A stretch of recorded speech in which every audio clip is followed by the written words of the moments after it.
ધોરણ 8 વિજ્ઞાન પ્રકરણ 11 બળ અને દબાણ ફોર્સ એન્ડ પ્રેશર પદાર્થ કેવી રીતે ગતિ કરે છે તે ધોરણ 7માં તમે શીખ્યા છો. એક પદાર્થ બીજા પદાર્થ કરતાં કેટલી વધારે ઝડપથી ગતિ કરે છે તે કેવી રીતે નક્કી કરી શકાય તે તમને યાદ છે? એકમ સમયમાં પદાર્થે કાપેલું અંતર શું દર્શાવે છે? તમે જાણો છો કે જમીન પર ગબડતો દડો ધીમો પડી જાય છે. ક્યારેક તેની ગતિની દિશામાં પણ ફેરફાર થાય છે. એવું પણ શક્ય બને કે દડો ધીમો પડે અને સાથે ગતિની દિશા પણ બદલાય. શેના લીધે પદાર્થની ગતિ વધે છે કે ઘટે છે? અથવા તેની ગતિની દિશા બદલે છે તે અંગે તમને ક્યારે આશ્ચર્ય થયું છે? ચાલો આપણે આપણા રોજબરોજના થોડા અનુભવો યાદ કરીએ. ફૂટબોલને ગતિમાં લાવવા માટે શું કરો છો? ગતિમાન દડાને વધારે ઝડપથી ગતિ કરાવવા માટે તમે શું કરો છો? ગોલકીપર દડાને કઈ રીતે અટકાવે છે? બેટ્સમેન દ્વારા ફટકારેલા દડાને ફિલ્ડર કઈ રીતે રોકે છે? હોકીનો ખેલાડી હોકી વડે ગતિ કરતા દડાને હળવા ફટકાથી ગતિની દિશા બદલે છે. આ બધી પરિસ્થિતિઓમાં દડાની ગતિ વધે છે કે ઘટે છે કે તેની ગતિની દિશા બદલાય છે કે દડો સ્થિર થાય છે. જ્યારે દડાને લાત મારીએ કે ધક્કો મારીએ કે ફેંકીએ અથવા હળવો ફટકો મારીએ ત્યારે આપણે તેના પર બળ લગાડ્યું છે તેમ કહીએ છીએ. બળ શું છે? જ્યારે તે વસ્તુઓ પર લાગે છે ત્યારે શું કરી શકે છે? આ પ્રકરણમાં આપણે આવા પ્રશ્નોના જવાબો મેળવીશું. બળ ધક્કો કે ખેંચાણ. ફોર્સ અ પુશ ઓર અ પુલ. અમુક કાર્યો કરવા માટે આપણે ચૂંટવું, ખોલવું, બંધ કરવું, લાત મારવી, ફટકારવું, ઉચકવું, હળવો ફટકો મારવો, ધક્કો મારવો કે ખેંચવું જેવી ક્રિયાઓનો ઉપયોગ કરીએ છીએ. આ ક્રિયાઓમાંની દરેક ક્રિયા સામાન્ય રીતે પદાર્થની ગતિમાં ફેરફાર કરે છે. શું આવા બધા શબ્દો માટે કોઈ એક શબ્દ વાપરી શકાય? ચાલો આપણે જોઈએ. પ્રવૃત્તિ 11.1 કોષ્ટક 11.1માં પદાર્થની ગતિ સાથે સંકળાયેલી સુપરિચિત પરિસ્થિતિઓના ઉદાહરણો આપેલા છે. તમે આવી પરિસ્થિતિઓ ઉમેરી શકો છો કે બદલી શકો છો. દરેક કિસ્સામાં ધક્કો અને કે અથવા ખેંચાણ કઈ ક્રિયા શામેલ છે તે ઓળખો અને અવલોકનો નોંધો. આ માટે એક મદદરૂપ ઉદાહરણ આપેલ છે. તમે નોંધ્યું કે ઉપરની દરેક ક્રિયાને ધક્કો મારવો કે ખેંચવું કે બંનેમાં વહેંચી શકાય. આપણે અનુમાન લગાવી શકીએ કે વસ્તુને ગતિમાં લાવવા માટે ધક્કો મારવો પડે કે ખેંચવી પડે. વિજ્ઞાનમાં પદાર્થને ધક્કો મારવો કે ખેંચવો તેને બળ એટલે કે ફોર્સ કહે છે. આ પરથી કહી શકાય કે બળ લગાડવાથી વસ્તુઓ ગતિમાં આવે છે. બળ ક્યારે અસ્તિત્વમાં આવે છે? ચાલો આપણે જોઈએ. ધોરણ 6માં હું શીખ્યો હતો કે ચુંબક લોખંડના ટુકડાને પોતાની તરફ આકર્ષે છે. શું આ આકર્ષણ એ ખેંચાણ છે? બે ચુંબકના સમાન ધ્રુવો વચ્ચે થતા અપાકર્ષણ વિશે શું કહી શકાય? શું તે ખેંચાણ કે ધક્કો છે? બળો આંતરક્રિયાને કારણે ઉદ્ભવે છે. Forces are due to an interaction. ધારો કે એક વ્યક્તિ સ્થિર કારની પાછળ ઊભો છે. તે વ્યક્તિની માત્ર હાજરીના કારણે કાર ગતિમાં આવશે? ધારો કે વ્યક્તિ કારને હવે ધક્કો મારવાનું શરૂ કરે છે એટલે કે તે તેના પર બળ લગાડે છે. લગાડેલા બળની દિશામાં કાર ગતિ કરી શકે. નોંધો કે કારને ગતિમાં લાવવા માટે વ્યક્તિએ કારને ધક્કો મારવો પડે છે. તમે પરિચિત હો તેવી 3 પરિસ્થિતિઓ આકૃતિ 11.3માં દર્શાવેલી છે. આ કિસ્સાઓમાં કોણ ધક્કો મારે છે અને કોણ ખેંચે છે તમે નક્કી કરી શકો છો? આકૃતિ 11.3aમાં બંને છોકરીઓ એકબીજાને ધક્કો મારતી દેખાય છે, જ્યારે આકૃતિ 11.3bમાં એકબીજીને ખેંચતી દેખાય છે. તે જ રીતે આકૃતિ 11.3cમાં વ્યક્તિ અને ગાય એકબીજાને ખેંચતા દેખાય છે. અહીં દર્શાવેલી બે પરિસ્થિતિઓમાં છોકરીઓ એકબીજા પર બળ લગાડે છે. શું વ્યક્તિ અને ગાય વચ્ચે આ શક્ય છે? શું આ સત્ય છે?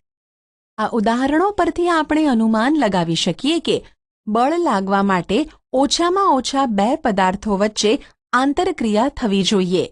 આમ એક પદાર્થની બીજા પદાર્થ સાથે થતી આંતરક્રિયા બળમાં પરિણમે છે. બળની શરૂઆત. Exploring forces. ચાલો આપણે બળ વિશે વધારે શીખવાનો પ્રયત્ન કરીએ. પ્રવૃત્તિ 11.2. ટેબલ કે બોક્સ જેવી ભારે વસ્તુ પસંદ કરો જેને તમે વધારે ધક્કો મારીને જ ગતિમાં લાવી શકો. તેને તમે એકલા ધક્કો મારવાનો પ્રયત્ન કરો. શું તમે તેને ખસેડી શકો છો?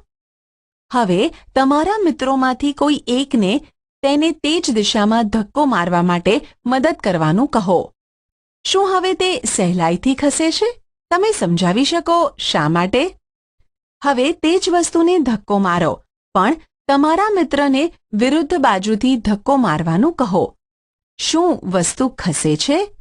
જો હા, તો કઈ દિશામાં ખસે છે તે નોંધો.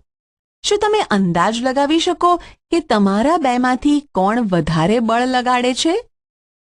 તમે ક્યારે દોરડા ખેંચની રમત જોઈ છે? આ રમતમાં બે ટીમ દોરડાને વિરુદ્ધ દિશામાં ખેંચે છે. બંને ટીમના સભ્યો દોરડાને પોતપોતાની તરફ ખેંચવાનો પ્રયત્ન કરે છે. કેટલીકવાર દોરડું જરાય ખસતું નથી. શું તે આકૃતિ 11.3b માં દર્શાવેલી પરિસ્થિતિ જેવું જ નથી લાગતું?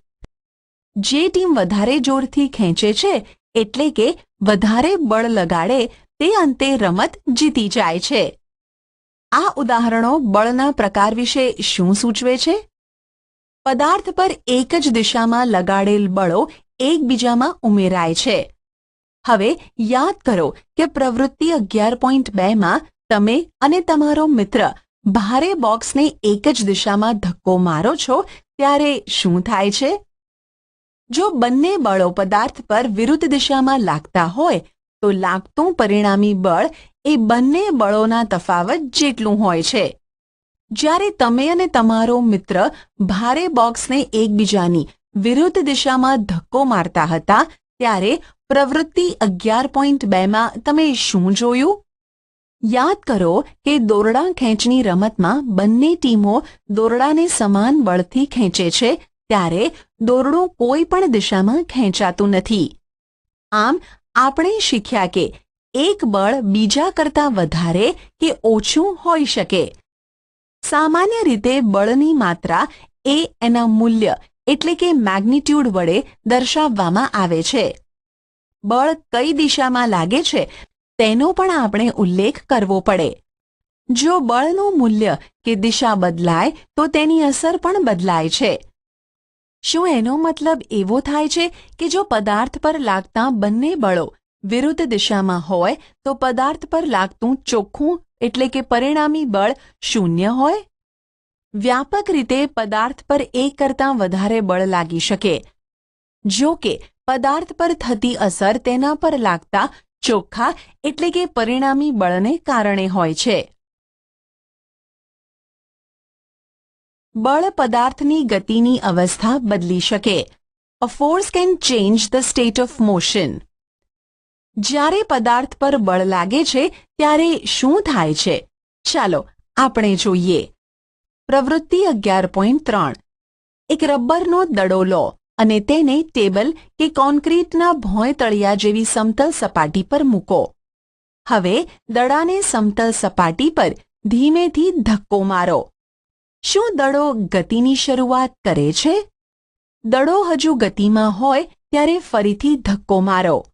શું તેની ઝડપમાં કોઈ ફેરફાર થાય છે? શું તે વધે છે કે ઘટે છે? પછી તમારી હથેળીને ગતિમાન દડાની સામે રાખો. જેવો દડો હથેળીને સ્પર્શે કે તરત જ હથેળીને દૂર કરો. શું હથેળી દડા પર બળ લગાડે છે? હવે દડાની ઝડપમાં શું ફેરફાર થાય છે? શું તે વધે છે કે ઘટે છે? જો તમે ગતિમાન દડાની સામે હથેળી રાખો તો શું થશે? કદાચ તમને સમાન પરિસ્થિતિ યાદ હશે. ઉદાહરણ તરીકે, ફૂટબોલની રમતમાં જ્યારે પેનલ્ટી કિક લેવામાં આવે છે ત્યારે ખેલાડી બોલ પર બળ લગાડે છે. બોલને ફટકારતા પહેલા બોલ સ્થિર હતો અને તેથી તેની ઝડપ શૂન્ય હતી. લગાડેલ બળને કારણે બોલ લક્ષ્ય તરફ ગતિ કરે છે. ધારો કે ગોલકીપર ગોલ બચાવવા માટે કૂદકો મારે છે. આ રીતે ગોલકીપર ગતિમાન બોલ પર બળ લગાડવાનો પ્રયત્ન કરે છે. લાગુ પાડેલું બળ વડે તે બોલને રોકી શકે છે કે ગતિની દિશા બદલી શકે છે. જો ગોલકીપર બોલને રોકવામાં સફળ થાય તો તેની ઝડપ ઘટીને શૂન્ય થાય છે. આ અવલોકનો સૂચવે છે કે બળ લગાડતા પદાર્થની ઝડપમાં ફેરફાર થઈ શકે. જો પદાર્થની ગતિની દિશામાં બળ લગાડવામાં આવે તો પદાર્થની ઝડપ વધે છે. જો બળ ગતિની વિરુદ્ધ દિશામાં લગાડવામાં આવે તો પરિણામે પદાર્થની ઝડપમાં ઘટાડો થાય છે. મેં બાળકોને એકબીજા સાથે રબરના ટાયરને કે કોઈ રિંગને ધક્કો મારીને ઝડપથી ચલાવવાની સ્પર્ધા કરતા જોયા છે. હવે હું સમજી ગયો છું કે ધક્કો દેવાથી ટાયરની ઝડપ કેમ વધી જાય છે. પહેલી એ જાણવા આતુર છે કે પદાર્થ પર લાગુ પાડેલું બળ માત્ર પદાર્થની ઝડપમાં ફેરફાર કરે છે. ચાલો આપણે જોઈએ પ્રવૃત્તિ 11.4. જેમ તમે પ્રવૃત્તિ 11.3માં કર્યું હતું તે રીતે એક દડો લો અને તેને સમતલ સપાટી પર મૂકો. તેને ધક્કો મારીને ગતિમાં લાવો. હવે કંપાસ બોક્સમાંથી ફૂટપટ્ટી લઈ તેના ગતિમાર્ગમાં આકૃતિ 11.8માં દર્શાવ્યા મુજબ મૂકો. આમ કરવાથી તમે ગતિમાન દડા પર બળ લગાડો છો. શું દડો ફૂટપટ્ટીને અથડાયા પછી તે જ દિશામાં ગતિ ચાલુ રાખશે? પ્રવૃત્તિનું પુનરાવર્તન કરો અને ગતિમાન દડાને અવરોધવા માટે ફૂટપટ્ટીને એવી રીતે મૂકો કે જેથી તે ગતિમાર્ગ સાથે જુદા જુદા કોણ બનાવે. દરેક કિસ્સામાં ફૂટપટ્ટીને અથડાયા પછી દડાની ગતિની દિશા અંગેના અવલોકનો નોંધો. ચાલો આપણે થોડા વધુ ઉદાહરણો જોઈએ. વોલીબોલની રમતમાં ખેલાડીઓ અવારનવાર ગતિમાન દડાને તેમના સાથી ખેલાડીઓ તરફ ધક્કો મારીને મોકલતા હોય છે. ક્યારેક દડો ધક્કો મારીને કે ફટકો એટલે કે સ્મેશ મારીને કોર્ટની બીજી બાજુ મોકલવામાં આવે છે. ક્રિકેટમાં બેટ્સમેન બેટ વડે ફટકારીને દડા પર બળ લગાડે છે. શું આ કિસ્સાઓમાં દડાની ગતિની દિશામાં કોઈ ફેરફાર થાય છે? આ બધા ઉદાહરણોમાં ગતિમાન દડા ઉપર બળ લગાડવાથી ઝડપ અને ગતિની દિશા બદલાય છે. આ પ્રકારના બીજા વધારે ઉદાહરણો તમે આપી શકો. પદાર્થની ઝડપ કે દિશા કે બંને બદલાય ત્યારે પદાર્થની ગતિની અવસ્થા બદલાય છે તેમ કહેવાય. આમ પદાર્થ પર લાગતું બળ પદાર્થની ગતિની અવસ્થામાં ફેરફાર કરે છે. ગતિની અવસ્થા. પદાર્થની ગતિની અવસ્થા તેની ઝડપ અને ગતિની દિશા દ્વારા વર્ણવવામાં આવે છે. સ્થિર અવસ્થાને શૂન્ય ઝડપવાળી અવસ્થા ગણવામાં આવે છે. પદાર્થ સ્થિર હોય કે ગતિમાં હોય બંને ગતિની અવસ્થા કહેવાય છે. શું આનો મતલબ એવો થાય કે બળ હંમેશા પદાર્થની ગતિની અવસ્થામાં ફેરફાર કરશે? ચાલો આપણે શોધીએ. આપણો સામાન્ય અનુભવ છે કે ઘણી વખત બળને કારણે પદાર્થની ગતિની અવસ્થા બદલાતી નથી. ઉદાહરણ તરીકે એક ભારે બોક્સ તમારી તાકાત હોય એટલું બળ લગાડવા છતાં પણ ન ખસે. આ જ રીતે જ્યારે તમે દિવાલને ધક્કો મારવાનો પ્રયત્ન કરો છો ત્યારે તેના પર બળની કોઈ અસર દેખાતી નથી.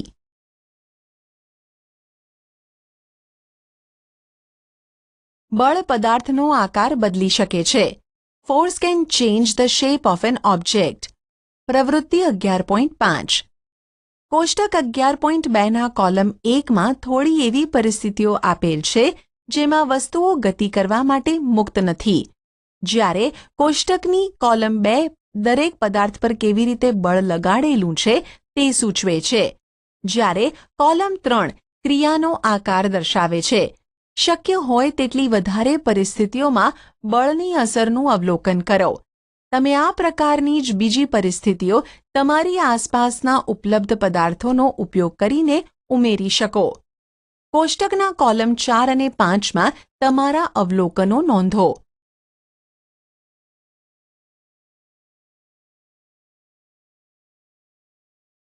કોષ્ટક 11.2માં નોંધેલા અવલોકનો પરથી તમે શું તારણ કાઢો છો?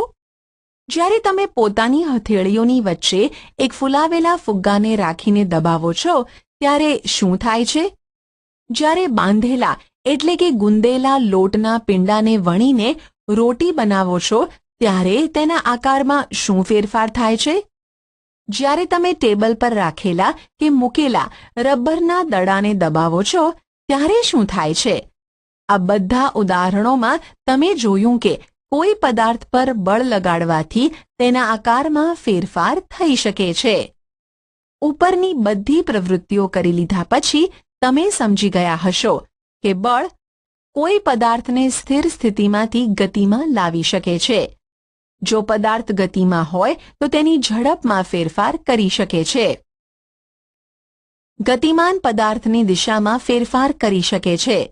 પદાર્થના આકારમાં ફેરફાર કરી શકે છે. આ બધામાંથી થોડી અથવા બધી જ અસરો ઉત્પન્ન કરી શકે છે. એ યાદ રાખવું આવશ્યક છે કે બળ આ બધામાંથી એક અથવા વધારે અસર ઉત્પન્ન કરી શકે છે તથા આ બધામાંથી કોઈ પણ અસર બળ વગર ઉત્પન્ન થઈ શકતી નથી. આમ બળ લગાડ્યા વગર કોઈ પદાર્થ આપમેળે ગતિમાં આવી શકતો નથી. આપમેળે ગતિની દિશા બદલી નથી શકતો અને આપમેળે પોતાનો આકાર બદલી શકતો નથી. સંપર્ક બળ, કોન્ટેક્ટ ફોર્સીસ, સ્નાયુ બળ, મસ્ક્યુલર ફોર્સ. શું તમે ટેબલ પર પડેલા પુસ્તકને સ્પર્શ કર્યા વગર ધક્કો મારી શકો છો કે ઉપાડી શકો છો? શું પકડ્યા વગર પાણીની કોઈ ડોલ એટલે કે બાલદીને તમે ઉંચકી શકો છો?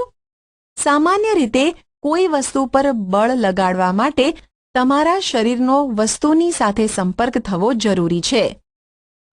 સંપર્ક કોઈ લાકડી કે દોરડા વડે પણ થઈ શકે છે. જ્યારે આપણે કોઈ વસ્તુ જેવી કે સ્કૂલ બેગને ધક્કો મારીએ છીએ કે પાણીની ડોલ એટલે કે બાલદીને ઊંચકીએ છીએ ત્યારે બળ ક્યાંથી આવે છે? આ બળ આપણા શરીરના સ્નાયુઓ દ્વારા લાગે છે. આપણા સ્નાયુઓની ક્રિયાને લીધે લાગતા બળને સ્નાયુ બળ કહે છે. સ્નાયુ બળ જ આપણને બધી પ્રવૃત્તિઓ કરવા યોગ્ય બનાવે છે. આ પ્રવૃત્તિઓમાં શરીરનું હલનચલન કે શરીરનું વળવું પણ શામેલ છે. ધોરણ 7માં તમે શીખ્યા છો કે પાચનની ક્રિયામાં ખોરાક અન્નનળીમાં ધકેલાય છે. શું આ પ્રક્રિયા સ્નાયુબળ દ્વારા થાય છે? તમે તે પણ જાણો છો કે શ્વસન પ્રક્રિયામાં શ્વાસ અંદર લેતી વખતે અને બહાર છોડતી વખતે ફેફસાં ફૂલે છે અને સંકોચાય છે. શ્વસન ક્રિયાને શક્ય બનાવે તે સ્નાયુઓ ક્યાં આવેલા છે? આપણા શરીરમાં સ્નાયુઓ વડે લાગતા બળ વિશે શું તમે થોડા વધારે ઉદાહરણો આપી શકો? પ્રાણીઓ પણ તેમની શારીરિક ક્રિયાઓ અને બીજા કાર્યો કરવા માટે સ્નાયુ બળનો ઉપયોગ કરે છે. આપણા વિવિધ કાર્યો કરવા માટે બળદ, ઘોડા, ગધેડા અને ઊંટ જેવા પ્રાણીઓનો ઉપયોગ કરવામાં આવે છે. આ કાર્યો કરવા માટે તેઓ સ્નાયુ બળનો ઉપયોગ કરે છે. એટલે કે સ્નાયુ બળ ત્યારે જ લાગુ પડી શકાય છે જ્યારે સ્નાયુઓ કોઈ પદાર્થ સાથે સંપર્કમાં હોય. આથી તેને સંપર્ક બળ, કોન્ટેક્ટ ફોર્સ પણ કહે છે. શું અન્ય પ્રકારના સંપર્ક બળો પણ હોય છે? ચાલો આપણે શોધીએ.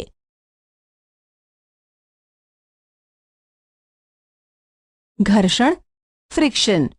પોતાના થોડા અનુભવોને યાદ કરો. જમીન પર ગબડતો દડો ધીરે ધીરે ધીમો થઈ જાય છે અને અંતે અટકી જાય છે. સાયકલ ચલાવતી વખતે જ્યારે આપણે પેન્ડલ મારવાનું બંધ કરી દઈએ ત્યારે તે પણ ધીરે ધીરે ધીમી થઈ જાય છે અને અંતે અટકી જાય છે. કોઈ કાર કે સ્કૂટરના એન્જિનને બંધ કરી દેવાથી તે પણ થોડા સમય પછી અટકી જાય છે. એવી જ રીતે હોડીને હલેસા મારવાનું બંધ કરીએ તો તે થોડે દૂર જઈને સ્થિર થઈ જાય છે.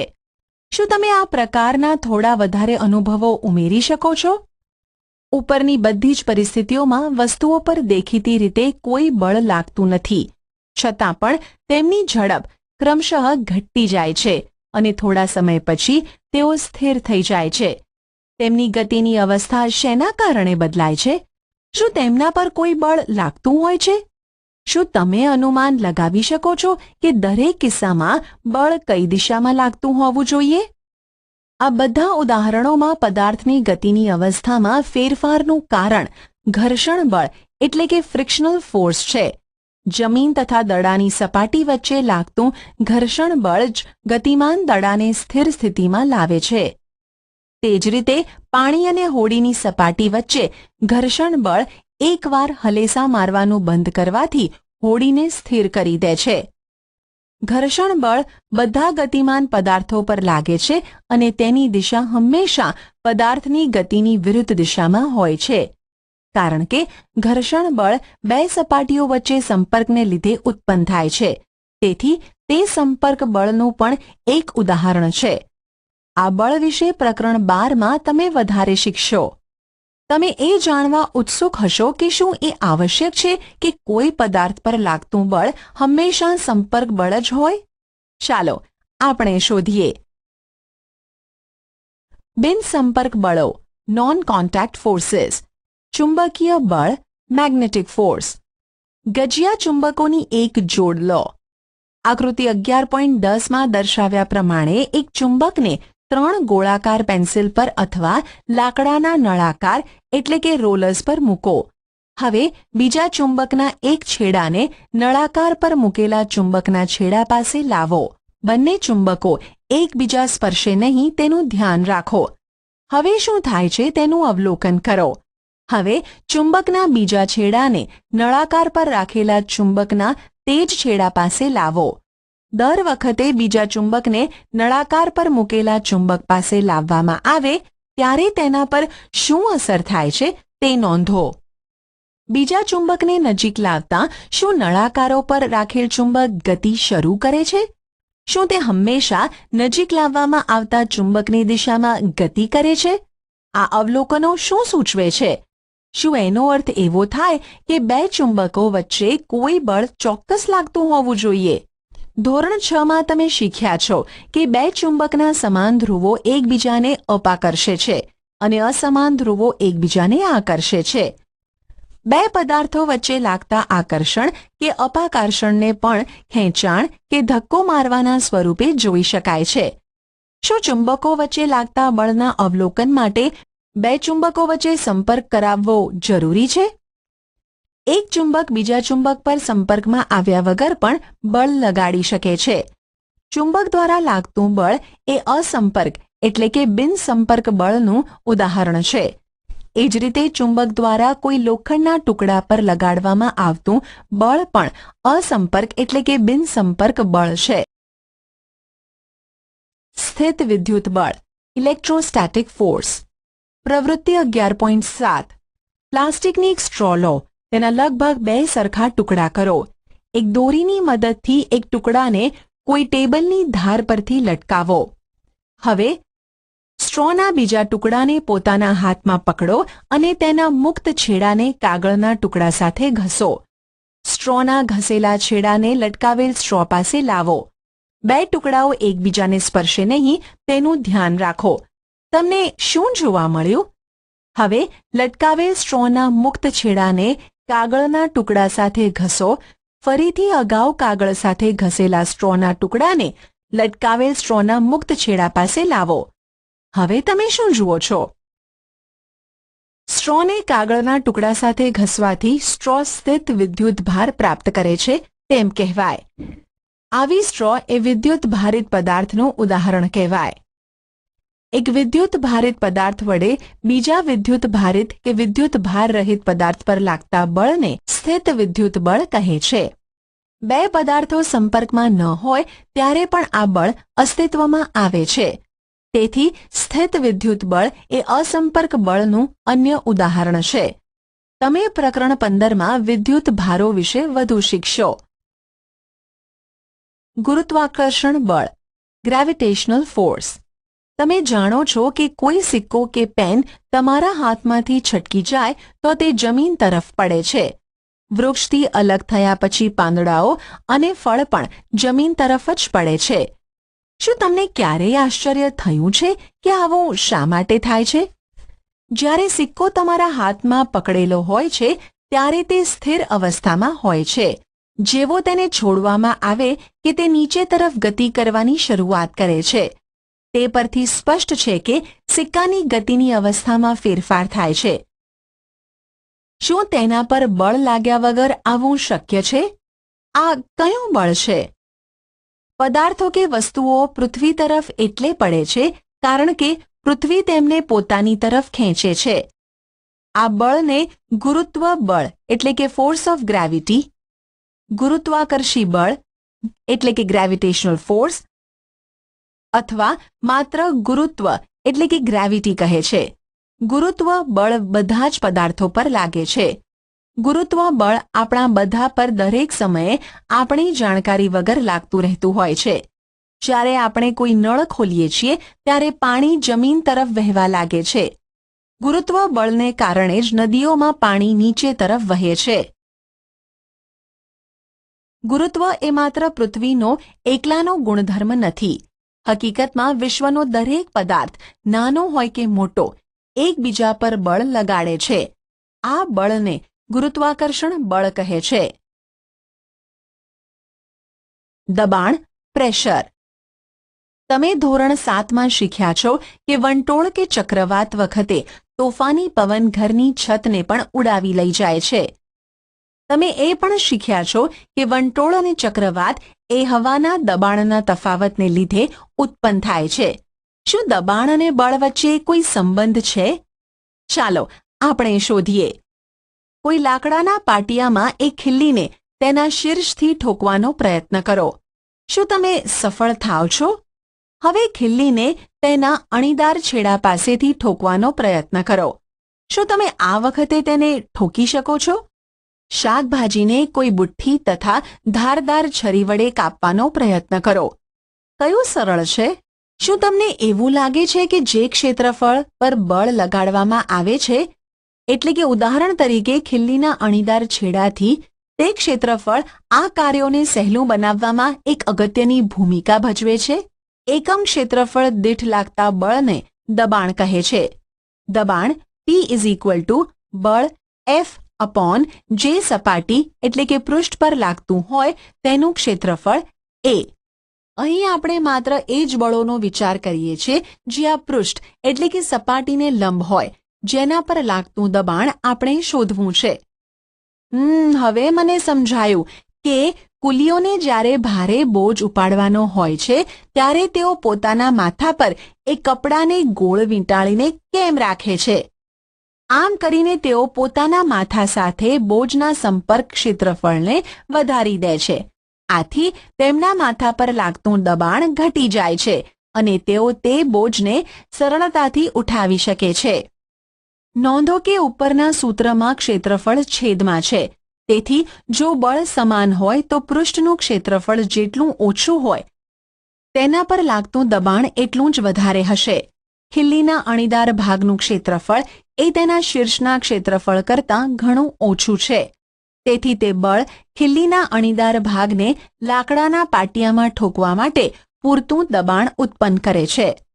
શું હવે તમે બતાવી શકો કે ખભા પર લટકાવવા માટેના થેલામાં પહોળી પટ્ટી કેમ લગાડવામાં આવે છે? આ થેલામાં પાતળી પટ્ટી કેમ લગાડવામાં આવતી નથી? અને કાપવા તથા કાણા પાડવા માટેના ઓજારોની ધાર હંમેશા તીક્ષ્ણ કેમ હોય છે? શું પ્રવાહીઓ અને વાયુઓ દ્વારા પણ દબાણ લાગે છે? શું એ જે ક્ષેત્રફળ પર બળ લાગતું હોય તેના પર આધાર રાખે છે? ચાલો આપણે શોધીએ. પ્રવાહીઓ તથા વાયુઓ દ્વારા લગાડવામાં આવતું દબાણ. Pressure exerted by liquids and gases. પ્રવૃત્તિ 11.8. પારદર્શક કાચની એક નળી અથવા પ્લાસ્ટિકનો પાઇપ લો. પાઇપ કે નળીની લંબાઈ લગભગ 15 સેન્ટીમીટર તથા તેનો વ્યાસ લગભગ 5 થી 7.5 સેન્ટીમીટર હોવો જોઈએ. એક સારી ગુણવત્તાવાળા પાતળા રબરનો ટુકડો પણ લો. તમે રબરનો ફુગ્ગો પણ લઈ શકો છો.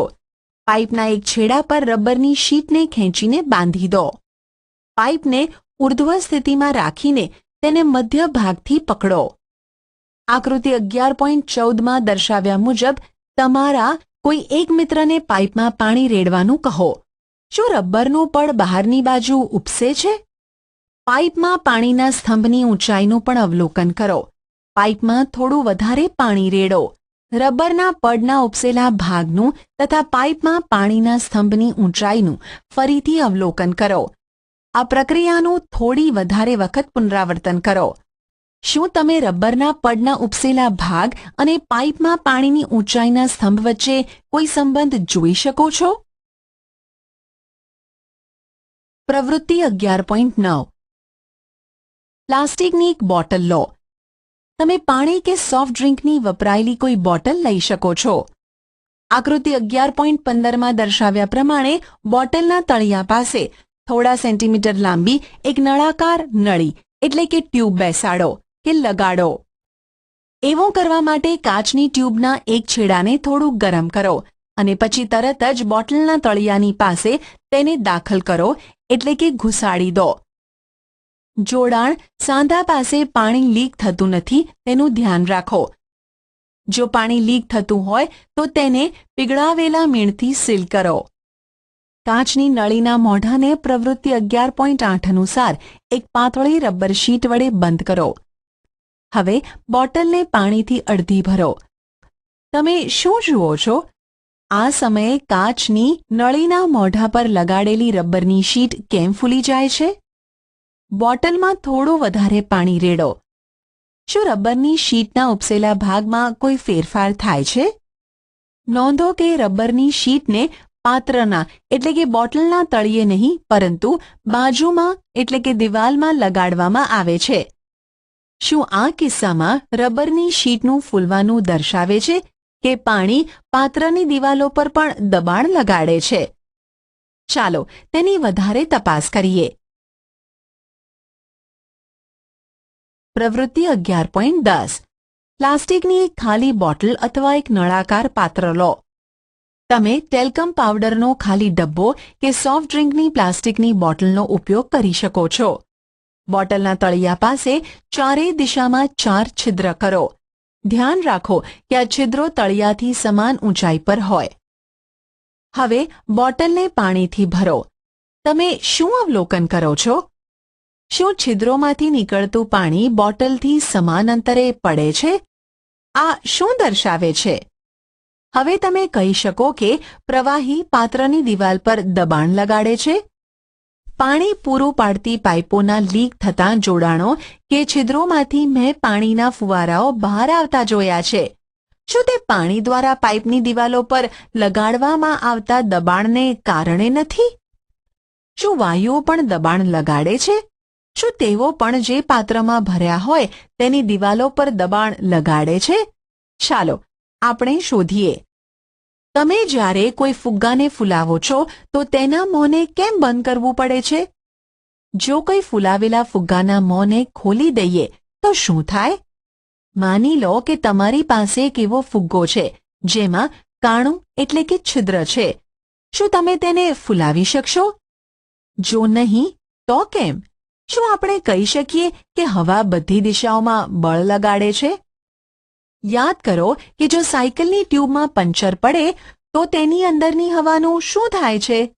શું આ અવલોકનો સૂચવે છે કે હવા કોઈ ફૂલાવેલા ફુગ્ગા કે સાયકલની ટ્યુબની અંદરની દિવાલો એટલે કે સપાટી પર દબાણ લગાડે છે? આમ આપણે જોયું કે વાયુઓ પણ જે પાત્રમાં ભર્યા હોય તેની દિવાલો પર દબાણ લગાડે છે. 11.10 વાતાવરણનું દબાણ એટમોસ્ફિયરિક પ્રેશર. આપણે જાણીએ છીએ કે આપણી ચારેય બાજુ હવા છે. આ આવરણને વાતાવરણ કહે છે. વાતાવરણની હવા એ પૃથ્વીની સપાટીથી ઉપર ઘણા વધારે કિલોમીટરો સુધી ફેલાયેલી હોય છે. આ હવા વડે લાગતા દબાણને વાતાવરણનું દબાણ કહે છે. આપણે જાણીએ છીએ કે એકમ ક્ષેત્રફળ દીઠ લાગતા બળને દબાણ કહે છે. જો આપણે એકમ ક્ષેત્રફળની કલ્પના કરીએ અને તેના પર એક હવાથી ભરેલો લાંબો નળાકાર ઊભેલો વિચારીએ તો આ નળાકારમાં હવાનું વજન એ વાતાવરણના દબાણ જેટલું હશે. પરંતુ વાતાવરણનું દબાણ કેટલું વધારે કે ઓછું હોય છે? ચાલો આપણે તેના મૂલ્યો વિશે ખ્યાલ મેળવીએ.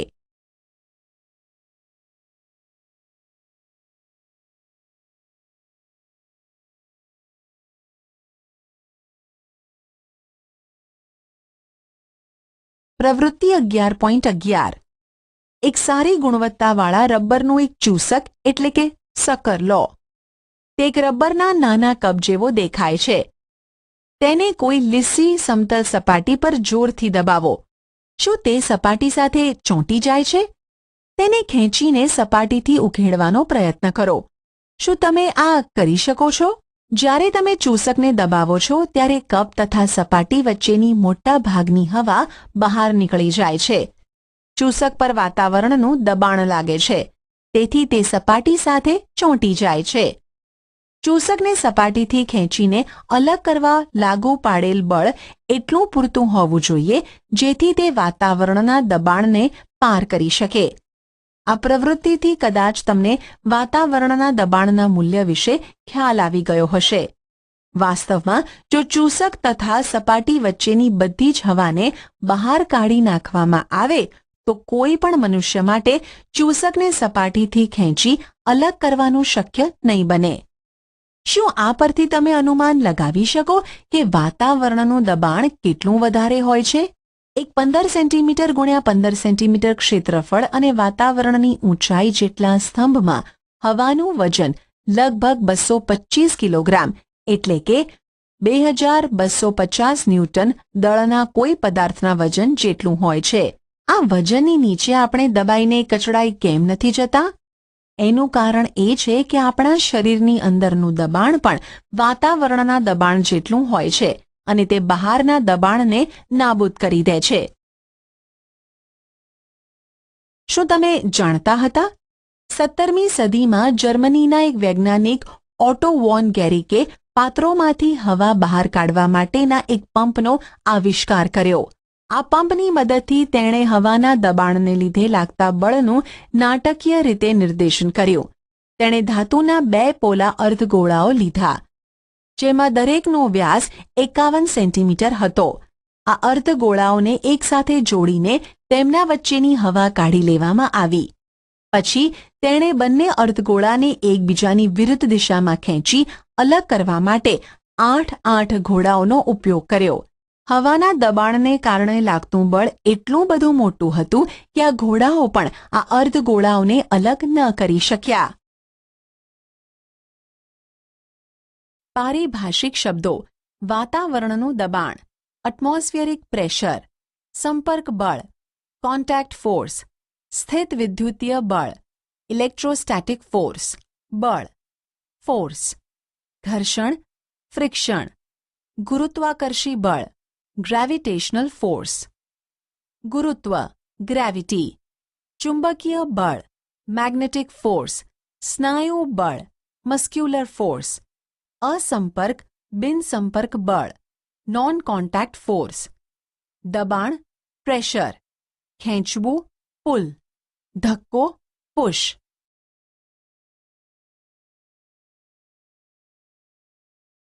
તમે શું શીખ્યા? બળ એ ધક્કો કે ખેંચાણ હોઈ શકે. બળ 2 પદાર્થો વચ્ચે થતી આંતરક્રિયાને કારણે ઉદ્ભવે છે. બળને મૂલ્ય ઉપરાંત દિશા હોય છે. પદાર્થની ઝડપ બદલાય કે તેની ગતિની દિશા બદલાય કે બંને બદલાય ત્યારે તેની ગતિની અવસ્થા બદલાય છે. પદાર્થ પર બળ લાગવાને કારણે તેની ગતિની અવસ્થા બદલાય છે કે તેનો આકાર બદલાય છે. પદાર્થ પર સંપર્કમાં આવીને કે સંપર્કમાં આવ્યા વગર બળ લાગી શકે. એકમ ક્ષેત્રફળ દીઠ લાગતા બળને દબાણ કહે છે. પ્રવાહીઓ અને વાયુઓ તેમના પાત્રની દિવાલો પર દબાણ લગાડે છે. આપણી આસપાસ રહેલી હવા વડે લાગતા દબાણને વાતાવરણનું દબાણ કહે છે. સાચો વિકલ્પ પસંદ કરી સબમિટ બટન પર ક્લિક કરો.